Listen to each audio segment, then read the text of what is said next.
Shedeur Sanders went undrafted. A surprise, if not a shock. Under no circumstance, we all know this shouldn't happen. Tomorrow's the day, we're going to be happy regardless. One of the truly stunning stories in the history of the draft is Shedeur Sanders sliding straight in to Saturday. Nobody knows where he's going to go. With the 144th pick, the Cleveland Browns select Shedeur Sanders. Take a minute, be upset that you fell in the draft, but I think now you attack this opportunity and prove everyone wrong. Thank you for the fans, thank you for everybody, thank you for the Browns organization for giving me a chance. That's all I need. NFL analyst Sam Acho with us right now, and it finally happened. Shedeur Sanders to the Browns in the 5th round after a historic slide. So, Acho, what do you make of this pairing of Shedeur Sanders and Cleveland? I think it's the perfect fit. It's just a couple rounds later than a lot of people expected. Cleveland is going to have a quarterback that will be able to compete in this roster. We think about it. Yes, it's a crowded quarterback room, but Shedeur fits what Kevin Stefanski, the head coach and now play caller, wants to do. He wants quarterbacks who throw on time, who throw on rhythm. They don't have to be overly athletic, but they have to be able to distribute the ball. And that's one thing that Shedeur Sanders did extremely well. He was very efficient at getting to his target on time. And so it's the right fit, crowded room, but we'll have an opportunity, especially as the season goes on, to try and earn a spot and maybe get some starts. Yeah, definitely a crowded quarterback room. 5 quarterbacks right now on that Browns roster. So that is a standout storyline from the draft. However, what about a team that had a standout draft over the last 3 days?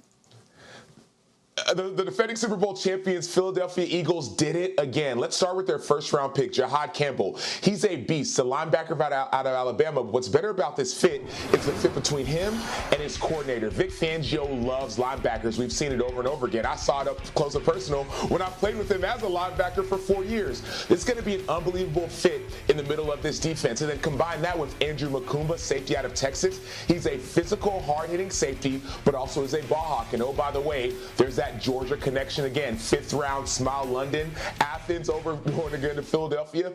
Howie Roseman does a great job of finding diamonds in the rough. I think Smile London is another one of them, the Georgia player that dominates on defense. Yeah, well, the rest of the NFL not going to want to hear that the Eagles won the draft. However, you are going to want to hear this, Sam. It's a Saturday's best moment, and what a cool scene yesterday when you take a look at what happened here.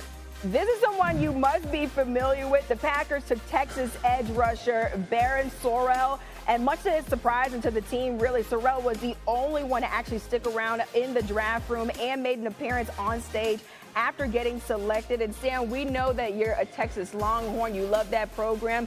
What was going through your mind when you saw this moment happen? Well, excitement. More than the program, I love the person. Barron Sorrell is a friend of mine, or a mentee, if you will, and he decided to go to the draft. He said, man, I can't pass this moment up, but he knew that he may not be a first-round pick. He figured he'd be day 2. Well, day 2 comes and goes. All of a sudden, he's the last person there, and Roger Goodell says, hey, I will wait with you, and oh, by the way, it was worth the wait. We texted last night, Barron and I said, man, I knew that God had a plan, and that plan happened to be that he would get drafted to his home team. Essentially, he stayed in Green Bay for an extra day, and the Green Bay Packers were the team that drafted him. So all that extra night that he stayed, he just got a chance to know his community a little bit more. Yeah, it really was the perfect moment. Sorrell saying that he was, quote, thankful that I made the decision to come back because it couldn't have turned out any better. Obviously was the best. Weird things happen, like at the NFL draft, but at the end of the day, Shedeur Sanders is an NFL player. The Browns took him with the 144th overall pick. In between number 1 and 144, that was that unprecedented slide, the prank phone call, the speculation, but finally a landing spot, and for a franchise that's been a revolving door for quarterbacks. Obviously, Shedeur has kind of grown up in the spotlight, but our expectation is for him to come in here and work and compete. Nothing's been promised. Nothing will be given. So I may hesitate to characterize it as a blockbuster. That's not necessarily how we thought of the transaction, but we are excited to work with him. I'm extremely grateful for the opportunity. I don't ever focus on the negative or even think about the negative because the positive happens so fast, and it's a change of emotions. For me, it was just playing quarterback. That's what it's about. Well, that QB room there in Cleveland going to need some more seats. They got 5 dudes in there. Clearly not all 5 of them will make the opening day roster. 4 of those guys you see were not on the roster in Cleveland last season. Of course, that includes the 2 quarterbacks they just chose in Gabriel and Sanders. All right, for some more perspective on what actually happened here with Shedeur Sanders, we bring in Jordan Reed to SportsCenter. And look, I don't want to speak for the Browns, but their draft selections would indicate that at the quarterback position, they rated Dillon Gabriel ahead of Shedeur Sanders. Based on what you've seen from this young man, the evaluations, the people you've talked to, how does that make sense? Well, Michael, quite frankly, it doesn't to me, just because Shedeur Sanders was my number 19 overall ranked player. Dillon Gabriel, I had a 5th round grade on. I didn't even think it was close as far as the evaluation between the two. And I know Dillon Gabriel has been more successful than Shedeur Sanders from a statistical standpoint. But if we're just talking about the physical traits and what Shedeur Sanders can be on the next level, I don't even think it's even close between the two. We're talking about a quarterback that was the highest rated passer, and completion percentage was 74% a season ago. Supremely accurate. He's very, very good from the pocket as far as playing within structure, throwing the ball down the field. He's really good in the short to intermediate areas as well. I definitely think Shedeur Sanders can still be a starter on the next level, even though he was a 5th round pick. Again, that's no disrespect to Dillon Gabriel. Congratulations to that young man for going where he did. But the common sentiment was that Shedeur Sanders was ranked well above Dillon Gabriel, but the draft didn't turn out that way. But regardless of how he got there, Jordan, now Shedeur Sanders is in Cleveland. In terms of the personnel they have there in the quarterback room we just showed you, how do you see him fitting in with the Browns?